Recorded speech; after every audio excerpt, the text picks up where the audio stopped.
Mars 1941, chantier naval de Mayor Island, Vallejo, Californie. La torche de soudage a vacillé dans la pénombre de la baie de construction du sous-marin pendant qu'Edward Nelson, un soudeur à 11 $ par jour, faisait défiler son frustration dans un cahier usé.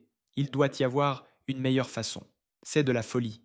Les superviseurs de la marine n'arrêtent pas de me dire de travailler plus vite, mais ils refusent d'écouter ma solution. À travers le labyrinthe de échafaudage sous le pont en bois d'un sous-marin en construction. Il venait d'être témoin de quelque chose qui le rendait le sang bouillonne. Une douzaine d'ouvriers ont consacré toute une journée de travail à installer une seule section de bordage de pont. Énormes des structures d'échafaudage remplissaient les compartiments intérieurs sous chaque terrasse en bois. Hommes avec des clés travaillant des espaces exigus, vissant des écrous sur des boulons qui pénétraient par le haut. Des heures et des heures de travail juste pour fixer les planches de bois aux cadres en acier. La méthode traditionnelle exigeait de la précision, de la patience et un temps précieux.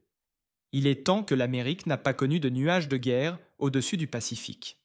Pourtant ici, dans ce qui allait bientôt devenir l'un des chantiers navals les plus actifs au monde, les méthodes de fixation étaient les mêmes qu'elles cela faisait des décennies. Theodore Edward Nelson, 36 ans, né en Californie, avait acquis ses connaissances en mécanique à ses dépens. 15 ans dans des ateliers d'usinage à travers la Californie. 15 ans d'apprentissage, comment le métal se comportait, comment l'électricité circulait, comment les problèmes pourraient être résolus, si seulement quelqu'un écoutait. Ce qu'aucun de les superviseurs de la marine savait que ce soudeur frustré avait déjà résolu son problème. Et ce que Nelson n'a pas fait, mais on sait que sa solution simple rejetée par ses supérieurs permettrait bientôt à la marine américaine d'économiser plus de 50 millions d'heures de travail et de changer fondamentalement la construction navale pour toujours. La transformation avait commencé des semaines plus tôt dans les espaces intérieurs, exigus, situés sous les ponts, là où se déroulait la véritable guerre. Contre l'inefficacité est combattue chaque jour. La date était le 15 mars 1941. 8 mois et 22 jours avant Pearl Harbor, chantier naval de Mayor Island s'étend sur 635 acres, le long de la rivière Napa, à Vallejo, en Californie, à 25 km au nord-est de San Francisco. Fondé en 1854 par le commandant David Glasgow Farragut, ce fut la première base de la marine américaine établie sur l'océan Pacifique. Au début de 1941, l'île Mayor avait devenu la première installation de construction de sous-marins sur la côte ouest. Le chantier fonctionnait 24 heures sur 24, 3 équipes de travailleurs, 7 jours sur 7. Liao, construction de sous-marins, s'est accélérée dramatique alors que les tensions montaient avec le Japon. Le chantier employait environ 12 000 travailleurs civils au début de 1941, un nombre qui finira par atteindre près de 50 000 en 1944. Parmi ces 12 000 travailleurs se trouvait Ted Nelson, numéro d'employé 3872. Il gagnait 11 $ par jour en travaillant la journée. Décalage de 7 heures du matin à 16 heures de l'après-midi. Son travail consistait à souder, principalement sur les coques et les structures internes des sous-marins. Il était bon dans son travail, rapide et précis, mais de plus en plus frustré par ce qu'il considérait comme un gaspillage d'inefficacité. Le problème était partout où il regardait. Plancher de terrasse en bois, installation sur sous-marin, destroyer et porte-avions. La marine, terrasses en bois, spécifiées pour plusieurs raisons. Le bois offrait une meilleure traction que l'acier dans des conditions humides. Wood était plus silencieux pour les mouvements de l'équipage. Le bois fournissait une certaine isolation contre l'acier froid situé en dessous et, en cas d'incendie, les terrasses en bois pourraient être plus facilement réparées ou remplacées que les plaques d'acier soudées. Mais la méthode d'installation était archaïque, laborieux et douloureusement lent. La procédure standard, inchangée depuis la Première Guerre mondiale, s'est déroulée selon une série d'étapes compliquées. D'abord, les ouvriers perçaient des trous dans les planches de bois à des intervalles mesurés avec précision. Ces trous seraient contre-air coulés pour permettre aux têtes, des boulons de fixation de s'asseoir au ras de la surface du pont. Ensuite, les travailleurs positionnaient les planches sur la charpente du tablier métallique. Puis vint le cauchemar. Les ouvriers ont dû construire de vastes échafaudages sous le pont, à l'intérieur des compartiments du sous-marin ou du navire. Plusieurs niveaux de plateforme étaient nécessaires pour permettre aux travailleurs d'accéder au-dessous de la charpente du tablier en acier. Une fois l'échafaudage en place, les travailleurs au-dessus et au-dessous se coordonnaient pour insérer des boulons à long filetage vers le bas, à travers les planches de bois et à travers les trous correspondants dans la charpente en acier. Les ouvriers en bas, debout des plateformes d'échafaudage dans des espaces plus sombres et exigus, enfileraient des écrous sur les extrémités des boulons saillantes. Ils resserreraient ces écrous avec des clés, en tirant fermement les planches de bois contre le cadre en acier au-dessus. Enfin, les travailleurs sont en tête. Le côté remplirait les trous des comptoirs avec des bouchons en bois, créant ainsi une surface de pont lisse. L'ensemble du processus a été répété pour chaque section de terrasse. Sur un sous-marin, il peut y avoir plusieurs centaines de pieds carrés de terrasse en bois, nécessitant des milliers de points de fixation individuels. Sur un porte-avions, le poste de pilotage en bois couvert dizaines de milliers de pieds au carré. Les besoins en main-d'œuvre étaient stupéfiants. Une typique installation de pont sous-marin nécessitait un équipage de 12 à 16 hommes travaillant pendant 5 à 7 jours. L'échafaudage seul.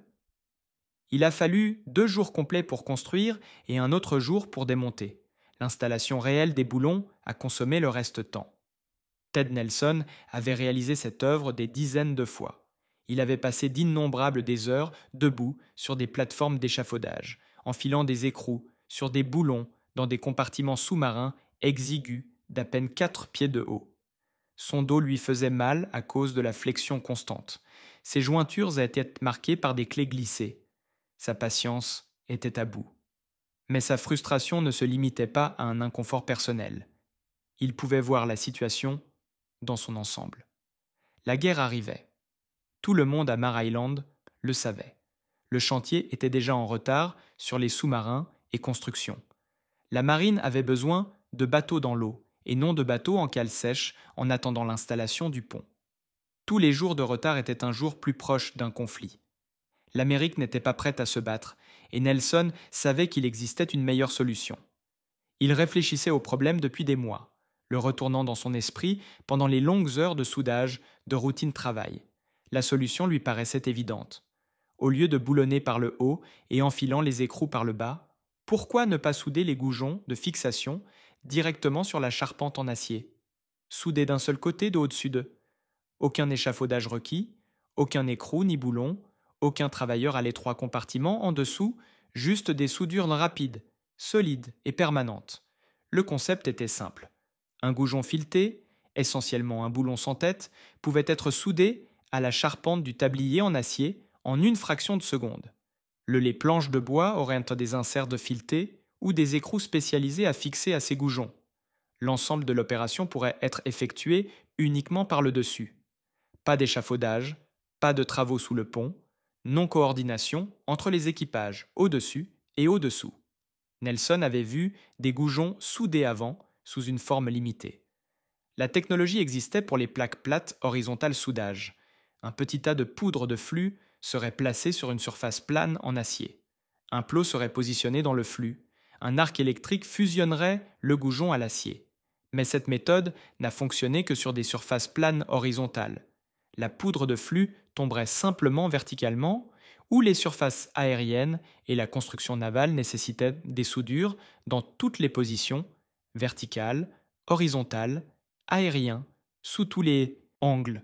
C'était le problème qui avait à intriguer les ingénieurs soudeurs pendant 20 ans.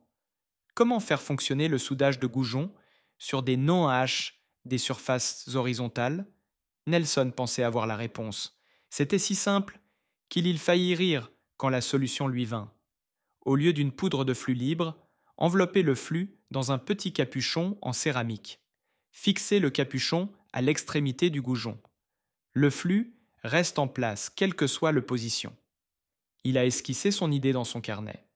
un pistolet à souder portatif, un mécanisme à ressort pour presser le goujon contre la surface en acier, une gâchette électrique pour créer la soudure arc, un capuchon de flux en céramique jetable à l'extrémité de chaque goujon. Le tout, l'opération prendrait moins d'une seconde par goujon.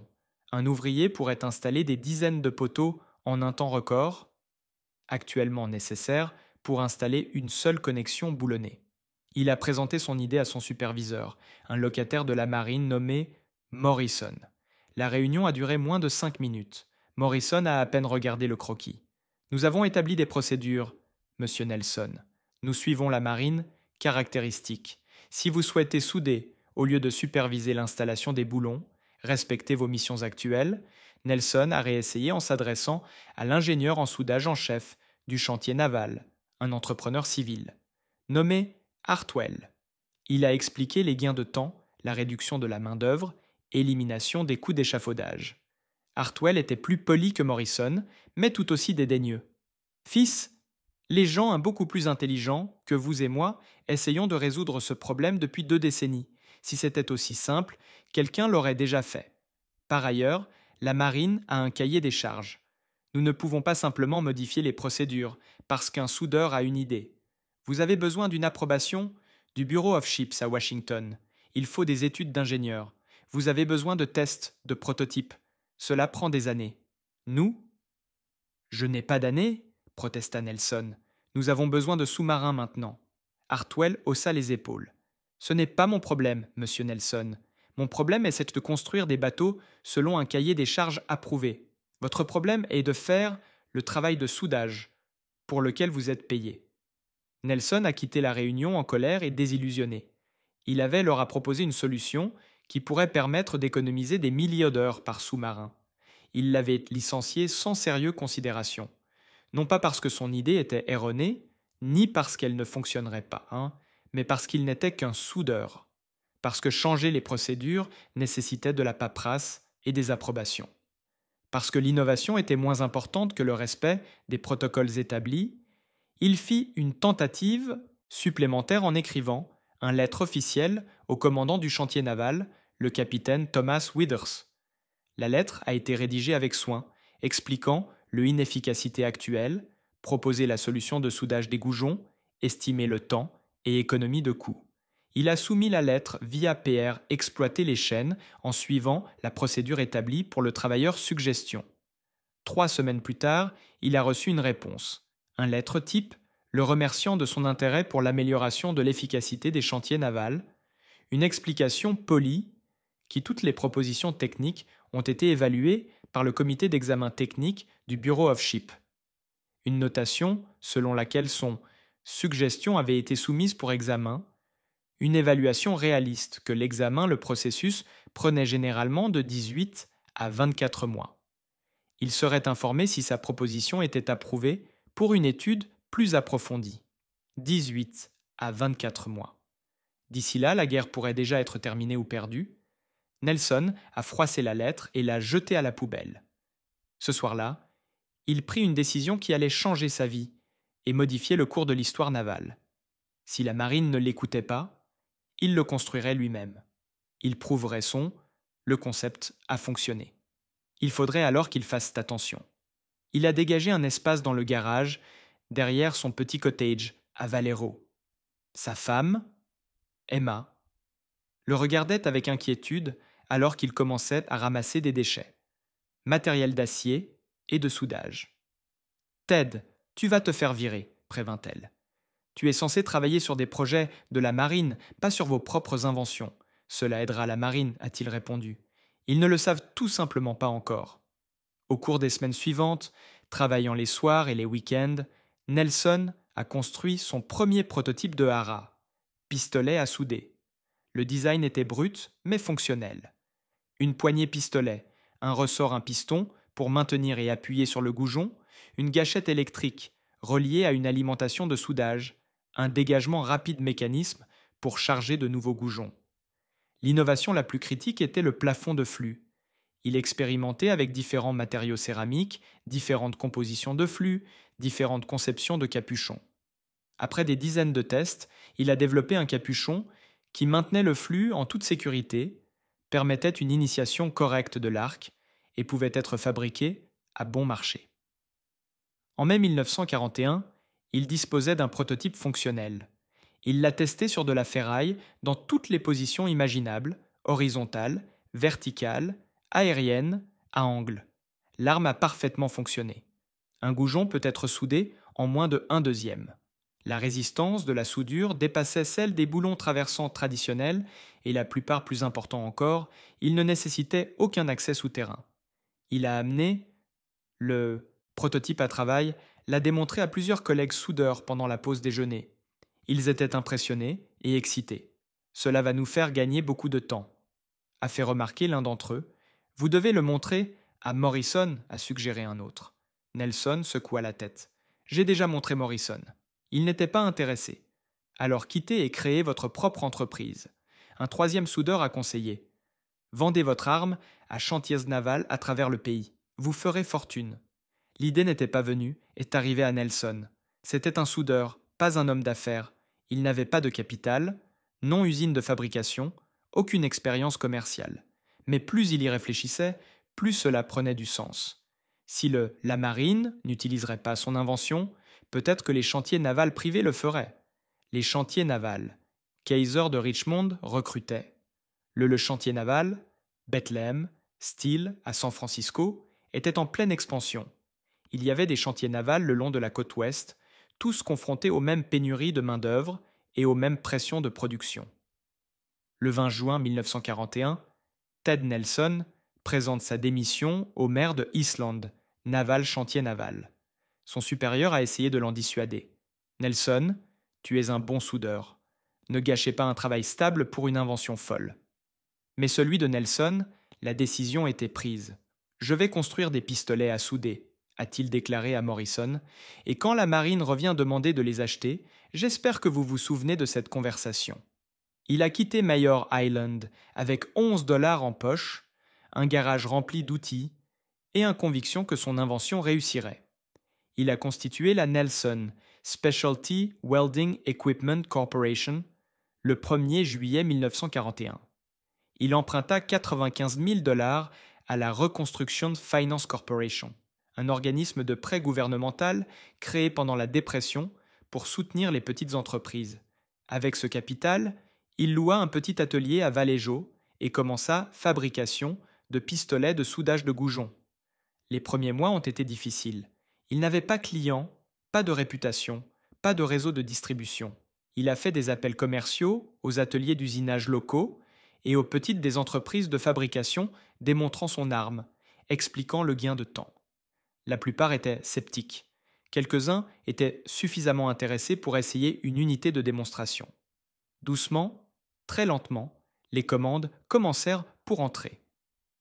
En septembre 1941, il avait vendu 18 pistolets à souder et plusieurs mille goujons Fluxcapt. Puis, le 7 décembre 1941, tout change. Pearl Harbor. L'attaque japonaise a détruit ou endommagé 8 cuirassés, 3 croiseurs, 3 destroyers et 188 avions. 2,43. Les Américains sont morts, les États-Unis étaient en guerre. Du coup, la construction navale n'était plus juste important. C'était une question de survie nationale. À quelques jours de Pearl Harbor, l'industrie de la construction navale explosait dans une activité frénétique. Les chantiers navals. Kaiser ont commencé à construire des navires Liberty à un rythme sans précédent. Maryland. Naval Shipyard a reçu des commandes d'urgence pour la construction de sous-marins. Bethlehem Steel et autres maîtres commençaient à travailler en triple vacation.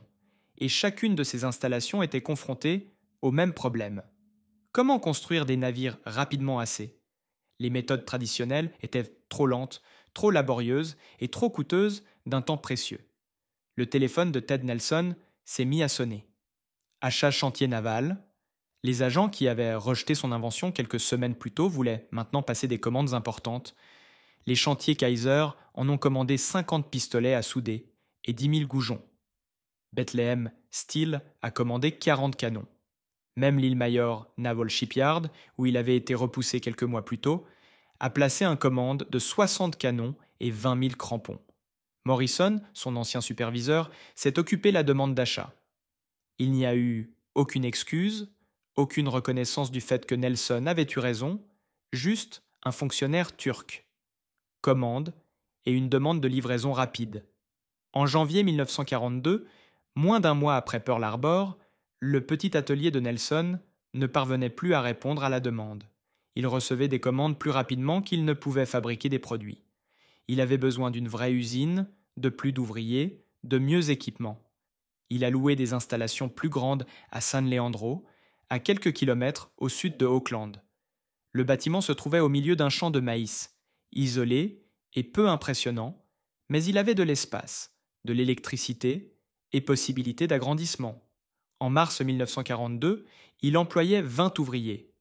Vers le 50 juin, vers le 150 septembre, l'usine fonctionnait autour du horloge, 7 jours sur 7. Les pistolets de soudage sont sortis de la chaîne de montage à un rythme de 30 par jour. La production de goujons atteignait des milliers par jour. Tous les grands chantiers navals sur la côte ouest utilisaient désormais l'équipement de soudage de goujons Nelson et les rapports qui en retournaient étaient extraordinaires. L'installation du pont sous-marin, qui nécessitait auparavant 12 travailleurs et 6 jours, pourrait désormais être réalisée par 3 travailleurs en une journée. La suppression des échafaudages a permis de gagner 2 jours supplémentaires et libérer les travailleurs pour d'autres tâches. Les soudures sont peut-être plus solides que les connexions boulonnées traditionnelles. La terrasse en bois, les planches pourraient être retirées et remplacées plus facilement pour l'entretien ou la réparation. Au chantier naval de Mare Island, sous-marin, la construction s'est considérablement accélérée.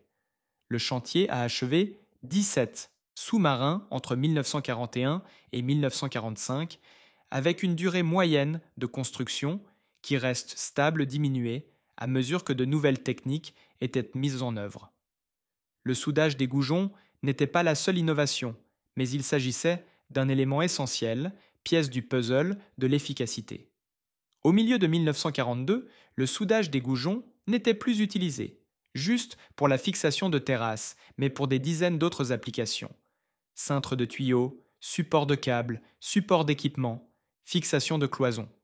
N'importe quelle situation, lorsqu'une fixation devait être fixée à une structure en acier, le soudage des goujons constituait une solution plus rapide. La marine, le Bureau of Ships, qui avait initialement ignoré la proposition de Nelson, étudia désormais intensivement son processus. Les équipes d'ingénierie, ingénieurs, ont analysé la résistance des soudures, leur durabilité et leur mode de défaillance. Les résultats ont confirmé ce que Nelson savait depuis le début. Ces soudures n'étaient pas seulement plus rapides que les méthodes traditionnelles, ils étaient en fait supérieurs en termes de résistance et de fiabilité. Le 19 novembre 1942, à peine 11 mois après avoir quitté son emploi de soudeur à $11 par jour, Ted Nelson a reçu une visite officielle d'une délégation d'officiers de la marine. Ils sont arrivés à son usine de San Leandro, à l'improviste, un groupe de 5 hommes en uniforme de cérémonie. Le capitaine Harrison, représentant le Bureau of Ships, a pris la parole. « Monsieur Nelson, nous sommes là pour vous informer que la marine a terminé l'évaluation de votre processus de soudage de goujons. Nous avons déterminé que votre invention a permis à la marine américaine d'économiser environ 5 millions d'heures de travail sur des sous-marins et des navires de surface construction au cours des 10 derniers mois. Ce nombre devrait augmenter considérablement à mesure que davantage de chantiers navals adoptent votre technologie. » Il fit une pause, puis continua. « Au nom du secrétaire de la Marine et le gouvernement des États-Unis, je suis autorisé à vous présenter une citation pour exception contribution à l'effort de guerre. » Nelson était abasourdi. Ils avaient rejeté son idée. Ils avaient ignoré ses propositions. Ils l'avaient forcé à quitter son emploi et à tout risquer pour prouver son concept. Et maintenant, ils lui donnaient une citation. Le capitaine Harrison a dû voir le conflit sur le visage de Nelson. « Je comprends, vous avez soumis une proposition à Mare Island au début de 1941, Monsieur Nelson. J'ai examiné ce dossier. Votre proposition n'a pas été correctement évaluée à l'époque, que c'était une erreur, et je m'excuse au nom de la marine. Cependant, votre décision de développer la technologie de manière indépendante a abouti à un déploiement plus rapide que ce qui aurait été possible dans le cadre d'un processus d'approvisionnement normal. Processus, parfois la meilleure façon de servir votre pays est d'ignorer les canaux officiels et de simplement résoudre le problème. Nelson a accepté la citation avec des émotions mitigées. Fierté de sa réussite, justification de sa persévérance, mais également de la frustration face à la bureaucratie qui avait presque empêché cette innovation de se produire. La guerre a continué. Les demandes de production ont augmenté. L'entreprise de Nelson s'est encore agrandie et a ouvert une deuxième usine de fabrication à Camden, New Jersey, en mars 1943.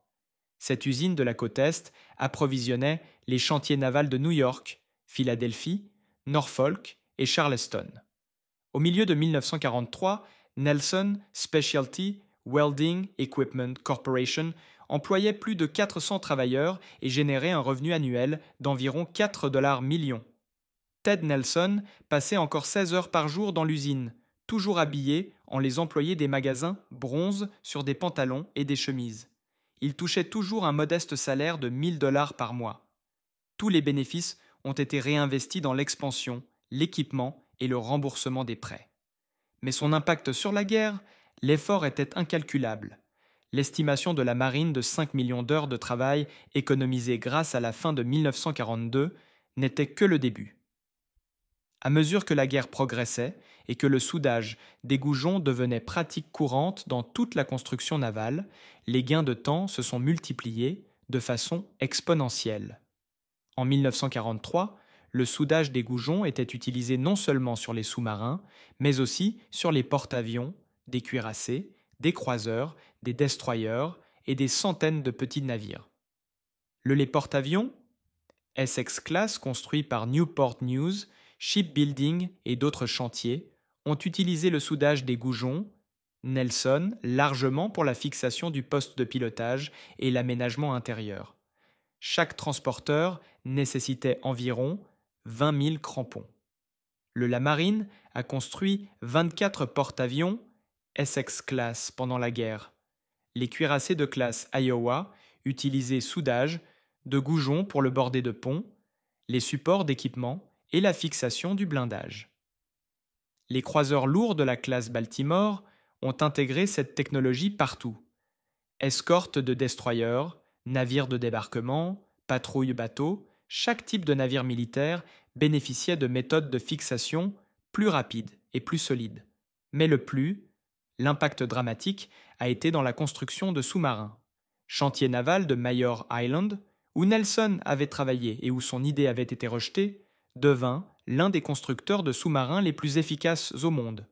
Le chantier construit 17 sous-marins pendant la guerre, avec des délais de construction en constante amélioration.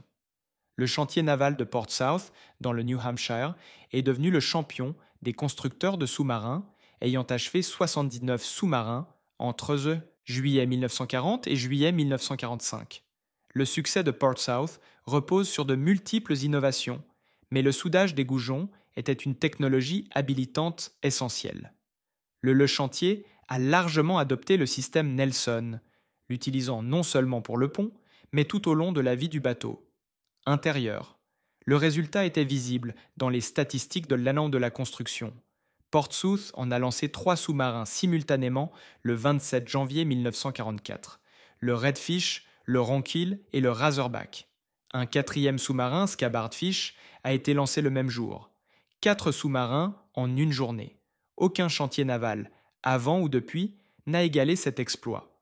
Au sommet de la production, Portsmouth a achevé 32 sous-marins en 1944. Cela représentait environ un sous-marin tous les 11 jours. Les sous-marins de la classe Ballot, qui constituaient l'essentiel de la production en temps de guerre, ont duré en moyenne 12 mois, de la pose de la quille à la mise en service à Portsmouth. C'était plusieurs mois plus rapide que les autres chantiers construisant le même classe. Une entreprise de bateaux électriques de Groton, dans le Connecticut, a construit 74 sous-marins pendant la guerre. Mantorok Shipbuilding, dans le Wisconsin, bien qu'il se trouve sur la Grande des Lacs, située à des centaines de kilomètres de l'océan, ont construit 28 sous-marins qui ont flotté sur le fleuve Mississippi jusqu'au Golfe, du Mexique, Tous chantiers confondus, les États-Unis ont construit 203 sous-marins au cours de la période mondiale. Seconde guerre. Chaque sous-marin nécessitait des milliers de fixations à goujons soudés.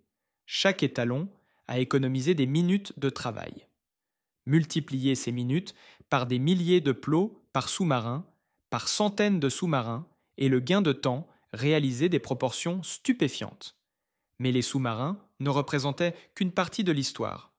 Le volume réel était en surface navires et navires marchands. Le programme Liberty Ship, géré par la Maritime Commissionnée, est construit principalement dans les chantiers navals. Kaiser produit 2710 cargos pendant la guerre. Chaque navire Liberty nécessitait environ 5000 personnes pour 8000 fixations à goujons soudés, pour border de ponts, matériel de manutention de marchandises, des supports d'armes défensives et des aménagements de navires. Les navires Victory, plus rapides et plus conception avancée, ont été construits selon des normes similaires. L'échelle de production était sans précédent dans l'histoire de l'humanité. Au sommet de la construction des Liberty Ships en 1943, les chantiers navals américains lancent 3 nouveaux navires chaque jour, 75 navires par mois, 900 navires par an. Cela n'a été possible que grâce à des innovations radicales dans les méthodes de construction, la préfabrication, assemblage modulaire, travailleurs spécialisés, outils dédiés et fixation, plus rapide méthode. Le soudage des goujons était un élément d'une révolution plus vaste dans l'efficacité de la construction navale, mais il s'agissait d'un élément essentiel. La suppression des échafaudages a libéré les travailleurs pour d'autres tâches. La rapidité d'installation a réduit le temps de montage. La solidité et la fiabilité des soudures garantissaient que ces navires construits à la hâte pourraient survivre aux tempêtes de l'Atlantique Nord et attaques ennemies. Au printemps 1943, la marine américaine avait officiellement pris avis de la contribution de Nelson. Le 11 mai 1943, le secrétaire de la marine a remis à la Nelson Specialty Welding Equipment Corporation le prix Army Navy U pour l'excellence en production. Le U Award a été créé en juillet 1942 pour récompenser les entreprises dont la production, les installations, ont atteint des performances exceptionnelles dans la fabrication d'équipements de guerre. Excellence en qualité et la quantité était le facteur déterminant, facteur de risque. Seulement environ 5% des entreprises engagées dans le travail de guerre a reçu cet honneur. Le prix consistait en un fanant pour l'usine et des épinglettes individuelles pour tous les employés. La cérémonie a eu lieu à l'usine de San Leandro avec tous les honneurs militaires. Marine des officiers, des représentants de l'armée et des responsables locaux étaient présents. L'usine. Les employés de Nelson, qui avaient travaillé des heures éreintantes pour répondre aux demandes de production, ont reçu leurs épinglettes avec fierté. Ted Nelson, debout devant ses ouvriers, dans ses vêtements habituels de magasin, a accepté le pénitent et a prononcé un bref discours. Nous avons fait « Ne faites pas cela pour des récompenses ou une reconnaissance. Nous l'avons fait parce que notre pays en avait besoin. Chaque étalon que nous fabriquons, chaque arme que nous construisons aide à ramener nos marins et nos soldats chez eux en toute sécurité. C'est tout le récompense dont nous avons besoin. » Mais la marine n'avait pas fini de reconnaître l'exploit de Nelson. Des plantes qui ont maintenu des performances exceptionnelles pendant 6 mois après avoir reçu le prix E initial ont reçu une étoile à ajouter à leur péant. La compagnie Nelson a obtenu sa première étoile en novembre 1943. La deuxième étoile est venue en mai 1944. À la fin de la guerre, le Nelson Specialty Welding Equipment Corporation avait remporté 2 prix avec étoile, l'un des rares entreprises à obtenir cette distinction. Les citations mentionnaient spécifiquement les 50 millions d'heures de travail estimées économisées dans construction navale. 50 millions d'heures de travail. Laissez ce chiffre comprendre. 50 millions d'heures, c'est environ 5700 ans. Si une personne travaillait 8 heures par jour, chaque jour, cela il faudrait plus de 19 000 ans pour accumuler 50 millions d'heures. Cette fois, les économies provenaient d'une simple innovation. Un pistolet de soudage à ressort et un capuchon de flux en céramique. Les gains de temps directement transposés sur les navires dans le A rosé plus rapidement. plus de sous-marins chassant les convois japonais, plus de destroyers escortaient des convois, davantage de porte-avions lancent des frappes, plus d'atterrissage, des navires livrant des marines sur des plages hostiles. Chaque navire livré plus rapidement signifiait plus de puissance de combat et plus de ravitaillement. Livré, davantage de vies sauvées. L'impact stratégique était incalculable. Mais l'invention de Nelson présentait un autre avantage inattendu. Le processus de soudage, des goujons, nécessitait moins de compétences que l'installation de boulons traditionnels ou soudage conventionnel. Avec une formation minimale, les nouveaux travailleurs pourraient effectuer des études opérations de soudage sûres et efficaces. Cela était crucial à mesure que la guerre progressait et que la pénurie de main-d'œuvre intensifiait. Les femmes sont entrées dans les chantiers navals en nombre sans précédent. Le célèbre Rosie, la riveteuse, symbolisait les ouvrières des chantiers navals, mais il y avait aussi Wendy la soudeuse. Haras exploité par des femmes pistolets à souder, bordés de ponts installés, équipements montés. Beaucoup sont devenus hautement compétents dans le processus. Le chantier naval de Mayor Island est à son apogée près de 50 000 travailleurs, dont 9 000 femmes. Les chantiers navals, Kaiser employait des centaines de milliers, les femmes représentant près de 30% de la main-d'œuvre. Ces femmes avaient des besoins d'outils et de processus, pouvant être appris rapidement et exécutés en toute sécurité. Le soudage des goujons s'adapte exigences parfaitement. En 1944, le cours de la guerre avait tourné de manière décisive en faveur de les Alliés. La production industrielle américaine a dépassé les capacités de l'Axe. Les États-Unis ont construit plus de navires, d'avions, de chars et de canons que l'Allemagne et Japon combinés. L'arsenal de la démocratie, comme l'appelait le président Roosevelt Hill, fonctionnait à pleine capacité. Les pistolets de soudage de goujons de Ted Nelson étaient un petit aparté de cette réalisation industrielle massive. Mais les petites pièces comptent. Dans la guerre, l'efficacité se mesure en vies sauvées et en batailles gagnées. Navires plus rapides. La construction signifiait qu'une plus grande puissance navale était déployée plus tôt. Plus de puissance navale signifiait plus de navires japonais coulés, plus îles prises, plus de pression sur l'ennemi. La campagne sous-marine dans le Pacifique l'a clairement démontré. Les sous-marins américains en ont coulé plus de 1000 milles, et les Japonais, navires marchands, totalisant environ 5 millions de tonnes. Ils ont également coulé un porte-avions, 8 cuirassés et de nombreux croiseurs et destroyers. Ce succès n'a été possible que parce que l'Amérique a construit des sous-marins plus rapidement que le Japon pourrait les couler. Le Japon a commencé la guerre avec une flotte de sous-marins plus grande que celle des États-Unis. Mais le Japon n'a construit que 126 sous-marins pendant la guerre. L'Amérique en a construit 203. Chaque mois de construction accélérée comptait. Chaque semaine, un sous-marin atteignait la flotte plus tôt signifiait une semaine supplémentaire chasser les navires ennemis. Le programme de porte-avions de la classe Essex a montré des résultats similaires motifs. La marine américaine disposait de 7 porte-avions en décembre 1941. En août 1945, la marine disposait de 99 porte-avions de tout genre. Les porte-avions de la flotte Essex constituaient l'épine dorsale de cette force. 24 ont été achevés, chacun transportant jusqu'à 90 avions. Les task force des transporteurs rapides construits autour des transporteurs Essex Class ont dominé le Pacifique à partir du milieu de 1943 en avant. Ces navires ont bombardé les positions japonaises, lancé des frappes aériennes, fourni une couverture aérienne pour les débarquements, amphibies, et engagea les forces navales japonaises dans des batailles décisives. La bataille de la mer des Philippines en juin 1944, des avions porte-avions américains détruisirent plus de 600 avions japonais dans ce que les pilotes appelaient la Turquie des Grandes Mariannes tirées. Cette victoire n'a été possible que parce que l'Amérique disposait de plus de transporteurs au bon endroit et au bon moment. Une construction plus rapide a permis un déploiement plus rapide. Le débarquement de la Normandie, le 6 juin 1944, il a fallu 7000 navires et péniches de débarquement.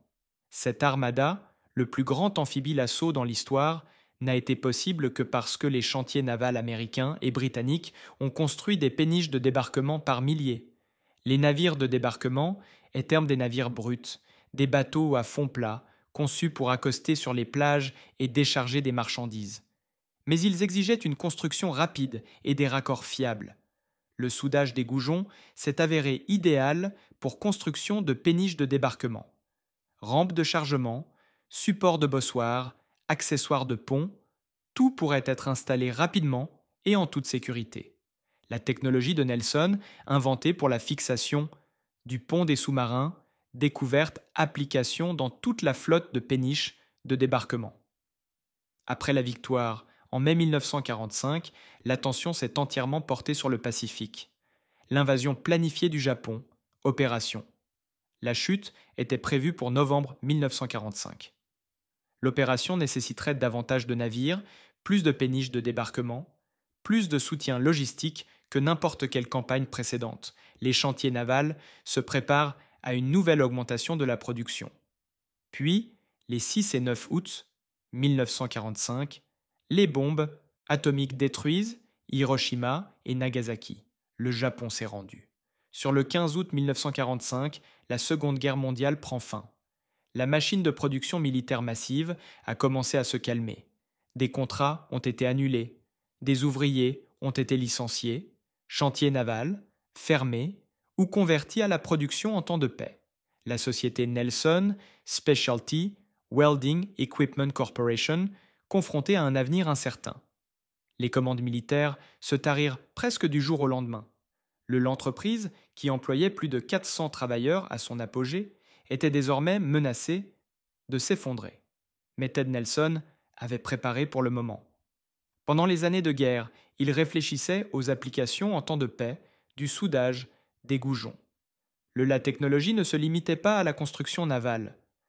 Toute industrie fabriquant des structures en acier pourrait bénéficier de méthodes de fixation plus rapides. Construction, ponts, bâtiments, réservoirs, pression navire, automobile. Les possibilités étaient vastes. Nelson a pivoté vers marché civil. Il a commercialisé ses systèmes de soudage de goujons auprès des entreprises de construction, des fabricants d'acier et fabricants industriels. Le boom de la construction d'après-guerre a offert de nouvelles opportunités. L'Amérique construisait autoroutes, ponts, gratte-ciel et banlieues. Toute la fabrication en acier requise et l'attachement. En 1948, l'entreprise de Nelson avait réussi la transition vers production en temps de paix. L'entreprise, elle, était plus petite qu'en temps de guerre, mais stable et en croissance. La société a continué à innover en développant de nouveaux modèles de goujons, des pistolets de soudage améliorés et des produits spécialisés candidature.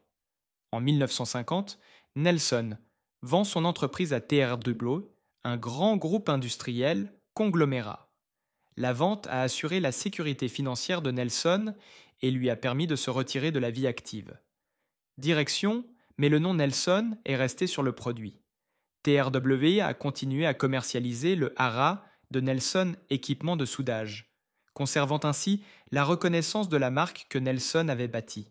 Au cours des décennies suivantes, l'entreprise a changé main plusieurs fois. TRW vendu à Farsontech Incorporated en 2000. Doncasters Group Limited a acquis Fantech en 2007. Stanley Black & Decker a racheté la division industrielle en 2018. À travers tous ces changements, la marque Nelson a survécu. Aujourd'hui, Stanley Engineered Fastener fabrique et commercialise les produits de soudage de goujons Nelson à l'échelle mondiale. La technologie mise au point par Ted Nelson dans son garage de Vallejo reste utilisée dans le monde entier. Le soudage de goujons moderne est plus sophistiqué que la conception originale de Nelson. Les alimentations à onduleurs assurent un contrôle précis de l'arc. Gestion des systèmes automatisés, production en grand volume. Les soudeurs. Robotisés appliquent dans des goujons dans les usines d'assemblage automobile, mais le principe fondamental reste le même. Un goujon, un capuchon de flux, un pistolet à ressort et un connecteur électrique arc. 1 seconde par étalon. Aucun échafaudage requis. Les applications se sont élargies bien au-delà de la construction navale. Les ouvriers du bâtiment utilise le soudage de goujons pour fixer le métal du platelage aux poutres en acier des gratte-ciel. Les constructeurs de ponts l'utilisent pour les poteaux de garde-corps et les supports d'éclairage. L'énergie nucléaire, les usines, l'utilisent pour les chemins de câbles et les supports d'équipement. Les constructeurs automobiles l'utilisent dans tout le véhicule-corps pour les points de mise à la terre et la fixation des garnitures. La technologie inventée par Nelson pour résoudre une construction navale.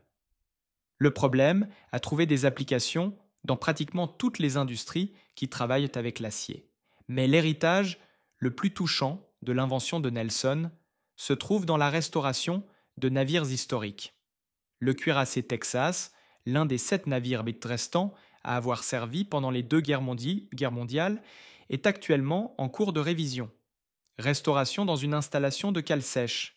Le navire nécessite d'importants travaux de réparation, plaques de coque corrodées et raccords détériorés. L'équipe de restauration a découvert que le haras moderne de Nelson, l'équipement de soudage, est idéal pour ce travail. Ils peuvent fixer de nouvelles plaques d'acier en utilisant la même technologie. Ted Nelson, inventé il y a 80 ans. De même, le sous-marin USS Pampanito, un navire de la Seconde Guerre mondiale, bateau maintenant conservé à San Francisco, utilise le soudage des goujons Nelson pour les travaux en cours, entretenir et Nance. Le bateau se trouve à l'Embarcadero, accueillant plus de 100 000 personnes visiteurs chaque année. Garder le vieux bateau sûr et fonctionnel nécessite une attention constante. Nelson. L'équipement permet à l'équipe de restauration bénévole d'effectuer des travaux de soudage efficacement sans avoir besoin d'une certification. Soudeur pour chaque tâche.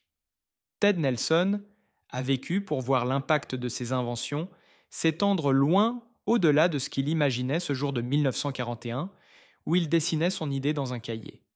Il a vu le soudage des goujons devenir une pratique courante dans la construction navale. Il l'a vu adopté par les industries du monde entier. Il a vu son nom est devenu synonyme d'un procédé de soudage. Il est décédé en 1994, âgé de 89 ans, ayant vécu assez longtemps pour assister à la fin de la guerre froide et à la transformation du monde. Génération s'était battue pour la préserver. Les statistiques de ses réalisations ne racontent qu'une partie de l'histoire. 50 millions d'heures de travail sauvé, 2 récompenses. Army Navy, des milliers de navires construisent plus. Rapidement, des milliards de goujons fabriqués. Mais les chiffres ne peuvent pas rendre compte de l'impact total. Derrière ces statistiques étaient des marins qui rentraient de chez eux parce que leur sous-marin avait été achevé à temps pour rejoindre la flotte. Marines qui ont survécu parce que des péniches de débarquement étaient non disponibles pour leur assaut. Des familles qui n'ont pas été déchirées parce que la guerre a pris fin plus tôt. La véritable mesure de l'innovation n'est pas seulement l'efficacité gagnée, mais aussi la préservation des vies. Ted Nelson, les $11 par jour. Un soudeur à qui on a dit que son idée n'était pas pratique a sauvé plus de vies que de nombreux héros de combat. Il ne l'a pas fait avec des armes, mais avec la soudure, non pas par la destruction, mais par la construction. Le rejet auquel il a été confronté n'était pas unique. L'histoire est remplie avec des innovateurs licenciés par les autorités établies. Wilbur et Orville Wright ont appris que le vol propulsé était impossible par des experts. On s'est moqué d'Henry Ford pour avoir suggéré que les automobiles pourraient être produites en série. Chester Carlson a passé années à essayer de vendre son procédé de zérographie avant de trouver un acheteur. Ce qui différenciait Nelson, c'était son refus d'accepter le rejet. Il n'a pas discuté avec les bureaucrates, il n'a pas gaspillé de temps à essayer de convaincre les sceptiques. Il a simplement quitté son emploi, a risqué ses économies et a prouvé que son concept fonctionnait. Ensuite, c'est le marché qui l'a convaincu. Ce est l'essence même de l'innovation américaine. Sans attendre l'autorisation. Ne pas suivre les procédures établies, ne pas accepter que les choses doivent être faites comme elles ont toujours été faites. Il suffit d'identifier un problème, de développer une solution et avoir le courage de la mettre en œuvre indépendamment de la résistance institutionnelle. Chantier naval de l'île Mayor où Nelson travaillait. et où son idée fut rejetée, fermée en 1996 après 142 années de service. Au cours de sa vie, le chantier a construit 512 navires et réparé des milliers d'autres. Le chantier était responsable de la construction de 44 sous-marins, dont le dernier sous-marin nucléaire construit en Californie, l'USS Drum, lancé en 1970. La base a été déclarée monument historique de Californie en 1960 et certaines parties ont été désignées district historique national en 1975. Aujourd'hui, l'ancien chantier naval est réaménagé en zone commerciale et résidentielle. Certains des historiques des bâtiments subsistent, notamment la chapelle, les cales sèches et les structures industrielles. En parcourant ces espaces préservés, les visiteurs imaginent l'activité effrénée des années de guerre où des dizaines de des milliers d'ouvriers construisaient des sous-marins 24 heures sur 24. Dans le bâtiment 46, le Bliss Notenloi, ancien magasin de pipes qui a fonctionné jusqu'en 1984, il y a aujourd'hui un petit musée. Parmi les expositions sont des outils, des photographies et des artefacts de l'histoire du chantier naval. Il n'y a pas d'exposition spécifique sur Ted Nelson. Pas de monument au soudeur qui a économisé 50 millions d'heures de travail. Son histoire est largement oubliée, sauf parmi les professionnels du soudage et les historiens maritimes. Cet anonymat n'aurait probablement pas dérangé Nelson. Il ne cherchait ni la gloire ni la reconnaissance. Il résolvait un problème. Il faisait fonctionner les choses mieux. Il faisait sa part pour aider son pays à gagner une guerre. Le fait que la solution a fonctionné, qu'elle a permis de gagner du temps et des vies, qu'elle a changé une industrie, c'était une récompense suffisante. Mais il y a ici une leçon pour chaque génération. L'innovation vient souvent de l'inattendu lieu. Pas d'experts accrédités, mais de travailleurs qui voient des problèmes tous les jours et savoir comment les réparer. Pas des laboratoires de recherche d'entreprises, mais de des ateliers de garage où les bricoleurs expérimentent jusqu'à trouver des solutions. Pas depuis les canaux officiels, mais depuis des individus prêts à tout risquer pour une idée qu'ils savent être juste. Le prochain, une grande innovation, pourrait venir d'un soudeur dans un chantier naval, d'un mécanicien dans un garage, d'une infirmière dans un hôpital, d'un enseignant dans une salle de classe. Cela pourrait provenir de quelqu'un que les chaînes officielles considèrent comme non qualifié, à quelqu'un que les bureaucrates disent de suivre les procédures, à quelqu'un qui, selon les experts, perd du temps sur un problème impossible. L'histoire suggère que nous devrions écouter ces gens, non pas parce que toutes leurs idées fonctionneront, mais parce qu'une idée occasionnelle qui fonctionne peut tout changer. La céramique de Ted Nelson. Le capuchon de flux n'était qu'un petit morceau de céramique. Son pistolet à souder, c'était juste un outil simple à ressort, mais combinés, ils ont éliminé les échafaudages, gagné du temps, une sécurité accrue, une qualité améliorée et une production accélérée de navires à un moment critique de l'histoire, 50 millions Herzog, 5700 ans. C'est ce que l'idée rejetée d'un soudeur a finalement sauvé. Et ce chiffre ne représente que les gains directs de temps de construction. Cela ne tient pas compte de la stratégie impact d'un déploiement plus rapide des navires. Il ne mesure pas les vies sauvées parce que les sous-marins ont atteint le Pacifique plus tôt. Il ne calcule pas l'amélioration du moral résultant du dépassement des objectifs de production. Il ne quantifie pas l'effet dissuasif, l'effet de la puissance navale américaine augmentant plus rapidement que prévu par les ennemis. Tout l'impact de l'invention de Ted Nelson ne sera peut-être jamais entièrement calculé, mais nous pouvons affirmer avec certitude que la victoire de l'Amérique pendant la Seconde Guerre mondiale dépendait de capacités industrielles autant que valeurs militaires. Les batailles ont été gagnées par les soldats, marins et marines.